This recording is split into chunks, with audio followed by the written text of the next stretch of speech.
আসসালামু আলাইকুম। ডক্টরস ম্যাট্রিমনিবিডি.com ও doctor consultancy dot com এর owner, founder, director, chairman, CEO আমি আসাদুল্লাহ কনসালটেন্ট আছি তোমাদের সাথে MBBS session 2020 Asadullah TV dot BD YouTube channel থেকে। অবশেষে স্বাস্থ্য অধিদপ্তর কি আজকে দুইটা লিস্ট প্রকাশ করেছে কিছুক্ষণ পূর্বে সন্ধ্যার সময় রাত্রে। একটা হলো যে মেধা ও অসচ্ছল কোটায় আমরা জানি যে প্রথম লিস্ট থেকে কি 451 জন চান্স পেয়েছিল। এই 451 জন চান্স পেয়েছে, ওদের ভেরিফিকেশনের জন্য কি মেল পাঠানোর জন্য সুযোগ দিয়েছিল 12 তারিখ পর্যন্ত, 2 থেকে 3 দিন সময় দিয়েছিল।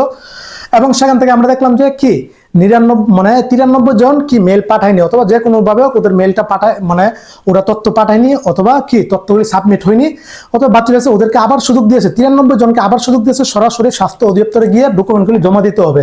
কয় তারিখে? 24 তারিখে অফিস চলাকালীন সময়ে। এটা একটা আপডেট নিউজ, বুঝতে পারছো। আরেকটা হলো নতুনভাবে আরেকটা second phase, second waiting list দিয়েছে মেধা অসচ্ছল কোটার।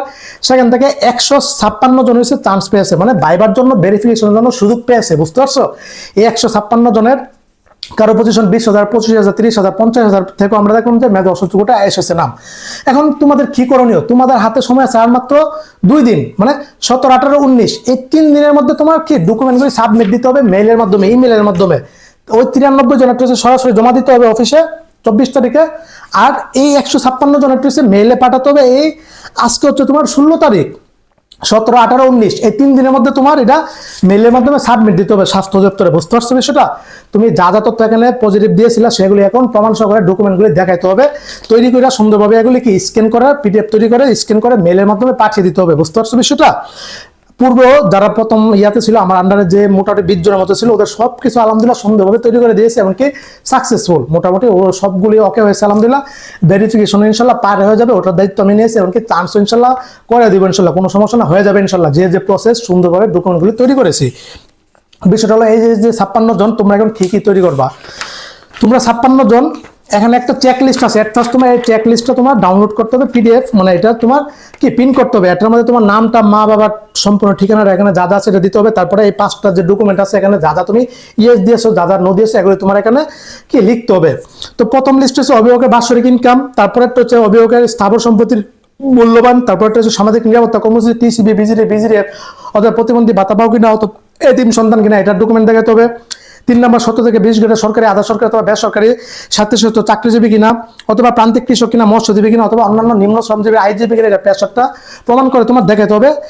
5 নম্বরটা হচ্ছে তোমার তুমি দুর্গম এলাকার কিনা, বুঝতে পারছো, ডকুমেন্টগুলো দেখাতে হবে। এখন এই ডকুমেন্টগুলো কিভাবে তৈরি করবা? এই ডকুমেন্টগুলো তৈরি করতে বহুত দিন লাগে, বুঝতে পারছো।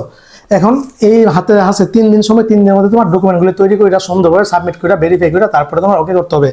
প্রথমটা হলো আমরা বাৎসরিক আয়ের প্রত্যয়নপত্র তোমার তৈরি করতে হবে সুন্দরভাবে। তোমার বাবা যে চাকরিজীবী করে এটা প্রমাণ দেখাইতে হবে, বুঝতে পারছো। তোমার বাবা যেটা করুক না কেন এটা প্রমাণটা সুন্দরভাবে এখানে দেখাতে হবে। দ্বিতীয়টা হচ্ছে তোমার জমির প্রত্যয়নপত্র, তোমার জমির ভূমি অফিস থেকে জমির প্রত্যয়নপত্র নিতে হবে। এটা ঝামেলা করে এসিলেন্ট, এটাই ঝামেলা করে, আর কোনটা ঝামেলা করে না। এটাই কিভাবে তৈরি করবা, অথবা ওনারা না তৈরি করে কোন প্রসেসে তৈরি করা যায়, কেমনে কি করতে হবে, এগুলি আমার সবকিছু আছে তৈরি করাই। কারণ আমি যাদের দায়িত্ব নিয়েছিলাম ওটা সবকিছু ওকে করে দিচ্ছি। তারপর হচ্ছে তোমার আরেকটা যে ডকুমেন্ট, সামাজিক নিরাপত্তা আওতাভুক্ত প্রত্যয়নপত্র এবং কিটা টিসিবি কার্ড থাকলে ওইটা তোমার অ্যাটাচমেন্ট করতে হবে। অন্যান্য যে সত্যগুলো আছে এগুলি তোমার দেখাতে হবে। এবং অভিভাবকের পেশাগত প্রমাণপত্র, এটা তোমার প্রত্যয়নপত্র তৈরি করতে হবে, প্রমাণ সহকারে দেখাতে হবে। তারপরে হচ্ছে তুমি কি যদি প্রত্যন্ত এলাকার হয়ে থাকে তাহলে ওই গেজেটভুক্ত প্রত্যন্ত এলাকার তোমার প্রত্যয়নপত্র নিতে হবে, বুঝতে পারছো। তাছাড়া অসচ্ছলতার প্রত্যয়নপত্র এটা তেমন লাগে না, এরপর দিলে ভালো। এই ডকুমেন্টগুলো তোমার দেখাতে হবেই হবে, কেমনে কি লিখতে হবে, কেমনে তৈরি করতে হবে, কোন প্রসেসে, এ টু জেড। যারা আমার আন্ডার থাকতে চাও, যারা চাও যে ভাই আপনি সবকিছু তৈরি করে দেন, এমনকি আমরা আমি সরাসরি হ্যান্ড ওভার করবো, সব বুঝে টুঝে দিব, এমনকি ইনশাল্লাহ তোমার চান্স হয়ে যাবে। এমনকি যদি বলো যে ভাই ভেরিফিকেশনটা টিকবো না, মিথ্যা দিয়েছি, অথবা চান্স হবে না, অথবা ভেরিফিকেশন গেলে এই ডকুমেন্টগুলি তখন স্বাস্থ্য দপ্তর পাঠিয়ে দিবে উপজেলা নির্বাহী অফিসারের কাছে, এবং কি তোমার এই যে তোমার নিরাপত্তা আওতাভুক্ত যে ইয়ারা আছে ওনাদের কাছে। এই 2 ব্যক্তি বর্গ তোমার একটা ভেরিফিকেশন করবে, তোমার বাসায় যাবে, গিয়ে দেখবে বাসায় করবে, আশপাশ থেকে তোমার খোঁজ খবর নিবে। তারপর ওনারা যে তথ্যটা পাবে এই তথ্যটা আবার স্বাস্থ্য দপ্তরের কাছে পাঠিয়ে দিবে। যখন স্বাস্থ্য দপ্তর এটা পজিটিভ অথবা নেগেটিভ রিপোর্ট যাই পারক না কেন, ওটার উপর ভিত্তি করে তোমাকে ভাইবার জন্য ডাকবে, ভাইবার জন্য সুযোগ করে দিবে। তাছাড়া কিন্তু তুমি ভাইবাতে চান্স পাবা না, ভাইবাতে এখানে বাতিল হয়েছে, বুঝতে পারছো, ভাইবা তো যেতে পারবা না। এমনকি ভাইবাতেও যারা টিকবে, যারা চাও যে ভাই ভাইবাতেও যেন বাতিল না পড়ে, ওইটাও যা যা করার দরকার সব ইনশাল্লাহ করে দিতে পারবো। দেখো তো অলরেডি স্টুডেন্ট হয়ে গেছে কতজন, ওদিক দিয়ে 451 জন, এদিক দিয়ে 156 জন, 500 কত জন হয়েছে, প্রায় 600 জন হয়ে গেছে। সিট আছে তোমার 330টা, আর প্রতিযোগিতা হয়ে গেছে 600 জন। তার বুঝতে পারতো চান্স কিন্তু সবাই বাবা পাবা না, বুঝতে পারছো? ভেরিফিকেশন থেকে এখন অজস্র জন বাতিল যাবে, ভাইবা থেকে অজস্র জন বাতিল যাবে সম্মত। দ্বিতীয় লিস্টে সর্বশেষ লিস্ট আর দিবে না। গতবার 2টা লিস্ট দিয়েছিল, আর সম্পূর্ণ নিয়মটা প্রসেসটা কিন্তু পরিবর্তন হয়ে গেছে। আগে কিন্তু অন্যরকম ছিল, বুঝতে পারছো? অন্যান্য বছর এই নিয়মটা ছিল অন্যরকম, এবার করে ফেলছে অন্যরকম, বুঝতে পারছো? এবার অনেক কঠিন করে ফেলছে, ভেরিফিকেশন সিস্টেম চালু করছে। আগে কিন্তু এগুলি ছিল না, সরাসরি লিস্ট প্রকাশ করতো, ভাইবা দিত, চান্স হয়ে যেত, বাস। কিন্তু এবার অনেক কঠিন করে ফেলছে, বুঝতে পারছো? এরপর যত কঠিন করুক না কেন, সব মাধ্যমে কিন্তু আছে, বুঝতে পারছো? সুযোগ সুবিধা কিন্তু আছে ওইভাবে। দেখ, আমার আমরা যারা হেল্প নিতে চাও, A to Z সব দায়িত্ব নিয়ে নিবো, বুঝতে পারছো? ডকুমেন্ট থেকে নিয়ে তোমাকে চান্স করানোর পর্যন্ত ইনশাল্লাহ, ভাইভাতে ভেরিফিকেশন টিকানো, এমনকি ভাইভা থেকে টিকানো, ইনশাল্লাহ সবকিছু A to Z অতি সহজ ইনশাল্লাহ করে দিব, বুঝতে পারছো? লিগেল পদ্ধতিতে সুন্দরভাবে সবকিছু করে দিব, বুঝতে পারছো? তোমার হাতে সময় আছে 3 দিন। তো এই যে 93 জন সাবমিট দিতে পারিনি, ডকুমেন্ট তৈরি করতে পারিনি, অথবা ওনারা তৈরি করতে গিয়েও মেলে ঠিক মতো পাঠাতে পারেনি, এখন তো হয়রানির শিকার হচ্ছে। এই ছিল, বুঝতে পারছো? যারা হেল্প নিতে চাও আমি তো আছি, হোয়াটসঅ্যাপ করতে পারো, কল দিতে পারো। আর এই ছিল, সবগুলো দেখে দিলাম।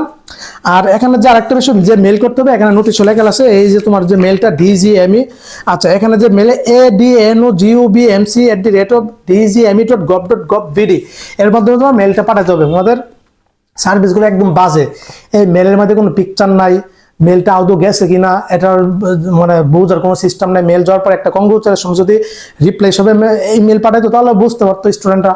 তো এগুলি বাজে নিয়ম। তারপর আমি ইমন সিস্টেমে আমার 20 জন স্টুডেন্টদের পাঠাইছি, যেন বোঝা যায় যে মোটামুটি চান্স পেয়েছে অথবা হয়েছে, বুঝতে পারছো? এই ছিল, সবাই ভালো থাকো, সুস্থ থাকো, সবার জন্য শুভকামনা রইল। যারা মেয়াদ অসত্তর কোটায় কি পরে ফ্রিতে এই 600 জন থেকে ভেরিফিকেশন করার পরে তারপরে ভাইবা হবে, তারপরেও রিয়েল পক্ষে ফ্রিতে পড়ার সুযোগ হবে, তাছাড়া কিন্তু হবে না। বাংলাদেশের পুরো সব মাধ্যমে থাকে, সমস্যা নাই। যারা আসো, হেল্প লাগলে নিতে পারো, কোনো সমস্যা নাই। আসসালামু আলাইকুম ওয়া রাহমাতুল্লাহি ওয়া বারাকাতুহু।